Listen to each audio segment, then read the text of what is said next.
ya pada pertemuan ini. Nah, kali ini kita berbicara mengenai ya bagaimana level control system tightness gitu ya, atau disebut dengan keketatan pengendalian sistem.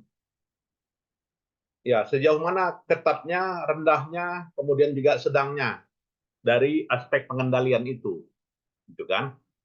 Nah, jadi di sini yang namanya pengendalian yang baik itu dianggap sebagai suatu apa ya, punya impact.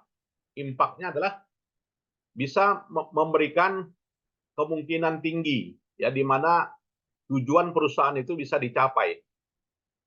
Ya kan, pengendalian yang tinggi ya, pengendalian yang baik, maka eh, capaiannya perusahaan tercapai gitu kan.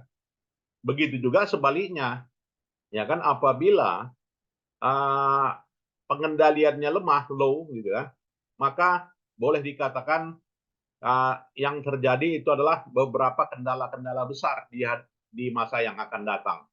Nah, jadi sejauh inilah yang namanya good control itu. Maka kalau kita lihat, ya sejauh mana kalau misalnya perusahaan kecil itu berhasil membuat pengendalian, misal gitu kan, ya kalau misalkan toko gitu kan, sebuah toko itu punya ya pemiliknya ayahnya, ya kan, lantas anaknya penjaga toko. Nah, itu punya pengendalian, punya teknis yang tinggi. Ya karena apa? Karena adanya yang namanya pengawasan melekat. Ya kan, ayahnya duduk di kasir, anaknya di steling. Nah, itu menunjukkan suatu pengendalian yang bagus karena diawasi sepenuhnya. Begitu juga kalau misalnya kita membuka kafe gitu kan. Nah, kalau dia membuka kafe, kita percayakan dengan manajer, dengan kita sendiri yang mengawasi gitu ya. Nah, mana yang probabilitas keberhasilannya lebih tinggi kira-kira?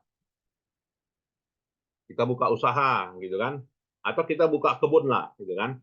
Kita buka kebun, kita langsung yang mengawasinya setiap hari, mulai dari pupuknya, panennya gitu kan, sampai pada pengawasannya. Nah, maka yang mana yang paling berhasil?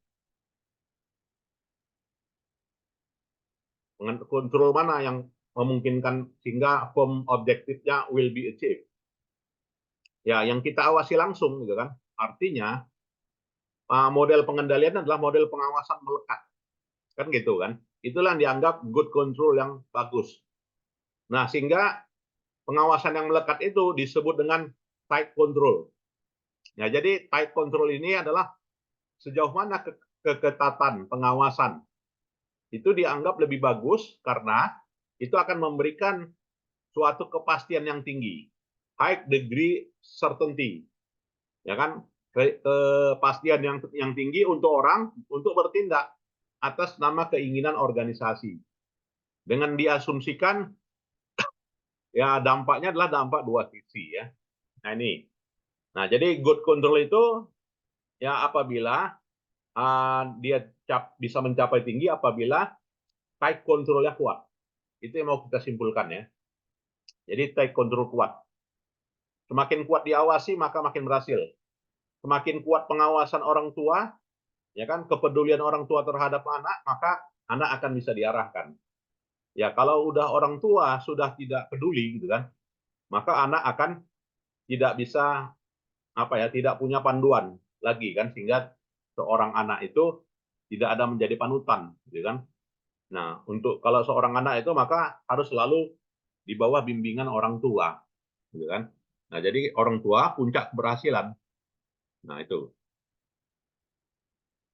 Nah, akan tetapi yang namanya apa ini keketatan pengawasan, keketatan pengendalian sangat tergantung pada yang namanya perilaku, behavior constraint. Nah, jadi orang yang punya, kalau kita bermalas-malasan seorang anak gitu kan, ya bagaimana mungkin kita nantinya bisa lulus di perguruan tinggi negeri gitu kan, lulus di UI, lulus di UGM gitu kan, lulus di pilihannya di Fakultas Kedokteran, di ilmu akuntansi, dapat beasiswa ya. Ya karena kita sendiri pun sendiri malas kan. Kalau kita mau belajar ya IELTS, TOEFL gitu kan. Maka kita bisa mengendalikan perilakunya. Perilaku kita itu untuk berleha-leha, untuk santai, maka perilaku itu akan hilang karena adanya behavioral constraint. Nah, jadi take action control itu kendalanya adalah behavioral constraint ya. Nah, baik secara fisik maupun juga secara administratif lah ya, yang namanya keketatan pengendalian pengawasan itu. Nah, kalau dia secara fisik maka dibuatlah proteksi-proteksi yang biasanya menimbulkan cost, gitu kan, untuk mengendalikan perilaku ini. Caranya gimana untuk mengendalikan perilaku? Jam 7 malam anak-anak harus masuk ke rumah, gitu kan, nggak ada lagi berkeliaran, tidak ada lagi keluar, gitu kan. Udah sholat, udah mandi, gitu kan, udah apa ya, sudah makan malam, gitu kan, baru jam 9 tidur. Nah, itu pengendalian adalah pengendalian fisik atas perilaku ya. Nah, sedangkan pengendaliannya secara administratif adalah membatasi keinginannya atau keputusannya.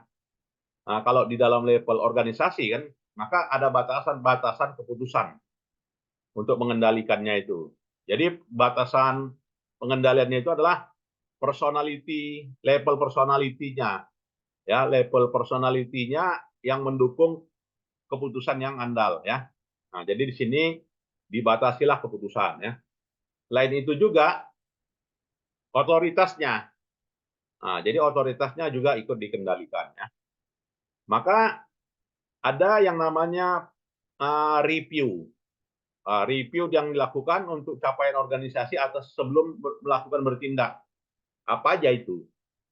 Ya, sebelum melakukan bertindak, maka direviewlah frekuensinya. Hanya dibatasi 3 kali, hanya dibatasi 4 kali, gitu kan? Kemudian juga dicek detailnya, detail. Kemudian dicek juga hasilnya, performnya, ya, performnya dan juga level pengetahuan seseorang itu. Nah, jadi ini merupakan proteksi kalau kita berhubungan dengan perilaku. Nah, itu ya. Mungkin ada yang mau kita diskusikan, silakan adik-adik sekalian di topik ini. 12 ya. Baik, lanjut. Selain itu juga keketatan tag ya, tag itu kan keketatan pengendalian.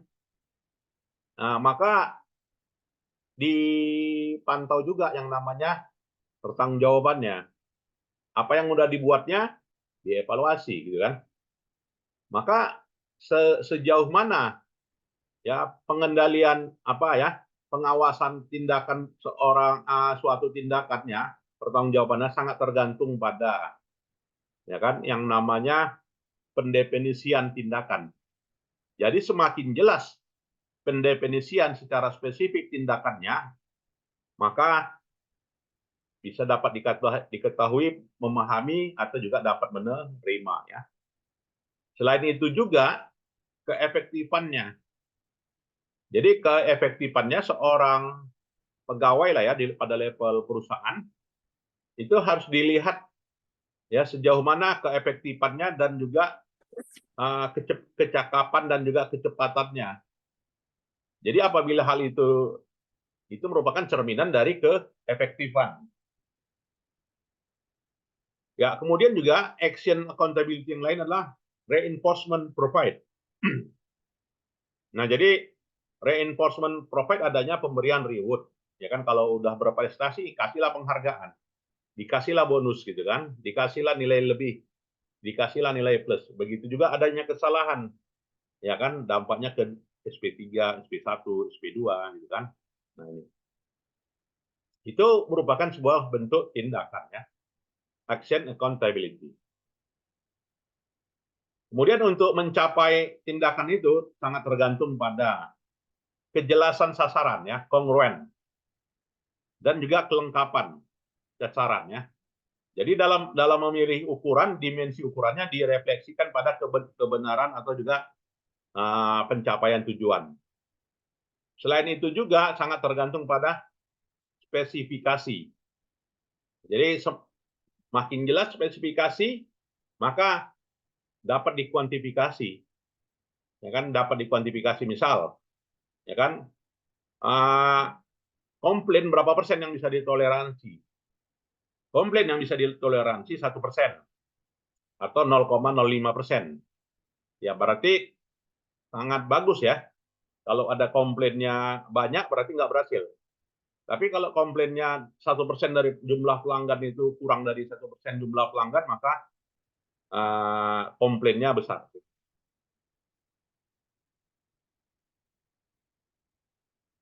Nah, untuk bagaimana mengukur kinerja? Nah, untuk mengukur kinerja yang pertama adalah precision.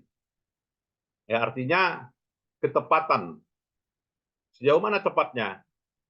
Kemudian tujuannya, agar tujuannya itu bebas dari bias. Kemudian kecepatan waktunya, timeliness-nya. Kemudian level pemahamannya, atau disebut dengan understandability. Dan juga ketatan pengendalian itu ditentukan dari hasil dan reward ya. Jadi dilakukanlah menyediakan secara langsung dan juga mendefinisikannya. Nah, itu ya. Mungkin ada yang mau kita discuss, silakan. Cukup jelas ya dari version ini, version Prentice. Selain itu juga pengendalian keketatan pengendalian terhadap orang-orang berupa apa? Seleksinya. Ya, jadi kalau seleksinya ketat, maka orang yang dipilih juga bagus kan. Yang ikut tes Bank Indonesia, gitu kan, yang lamar misalnya 10.000 orang, yang terpilih misalnya 25 orang. Nah, itu luar biasa kan. Berarti proses seleksinya aja udah ketat. Berarti orang yang terpilihnya juga memang ada faktor keberuntungan, ya kan, tetapi juga hasil seleksinya menunjukkan karakter orangnya gitu kan. Atau juga misalkan ikut tes OJK gitu kan, yang lamar ribuan, yang terpilih cuma 50 orang. Nah, berarti 50 orang itu adalah orang-orang pilihan. Ya kan, orang-orang pilihan yang sangat diapakan ya, sebagai suatu bentuk take people control, sehingga menghindari yang namanya overlap antara individu dengan tujuan perusahaan ya. Ya kan, ya itu. Kemudian juga tes psikologinya. Karena tes psikologi itu hampir menggambarkan karakteristik orangnya.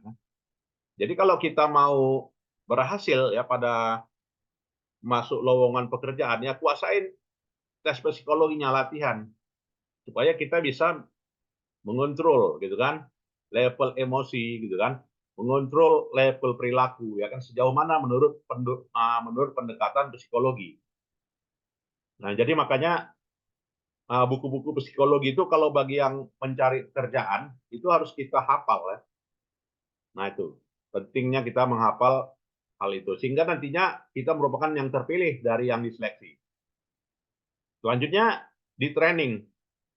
Yang lolos masa training itu juga yang terpilih. Terkadang ada juga terpilih dia hasil seleksi tapi tidak lolos training.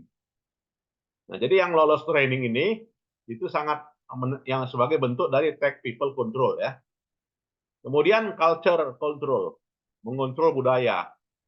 Nah, mengontrol budaya untuk melihat kestabilan ya, suatu yang mendukung kekuatan budaya perusahaan.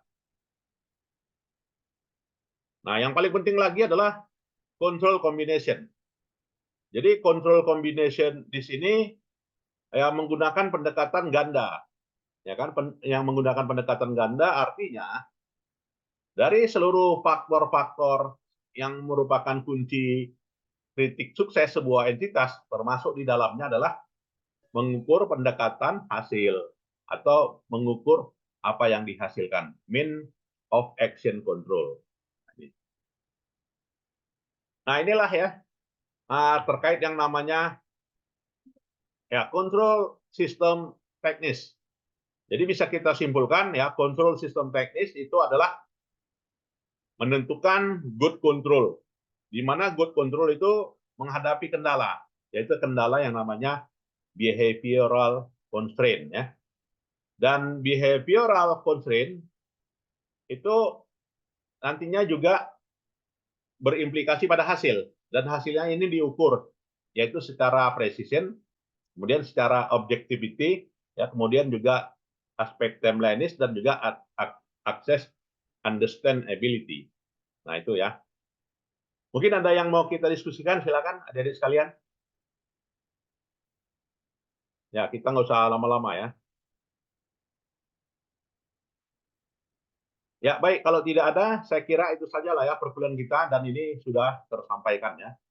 Dan nantinya mohon video-video perkuliahannya di-subscribe ya, dan juga diikuti biar supaya tidak ketinggalan bahan kita ya. Inilah ya apa yang disampaikan di pertemuan keempat, dan kita sudahi ya. Selamat siang. Assalamualaikum warahmatullahi wabarakatuh. Waalaikumsalam. Waalaikumsalam warahmatullahi wabarakatuh. Siang, Pak. Ya, siang.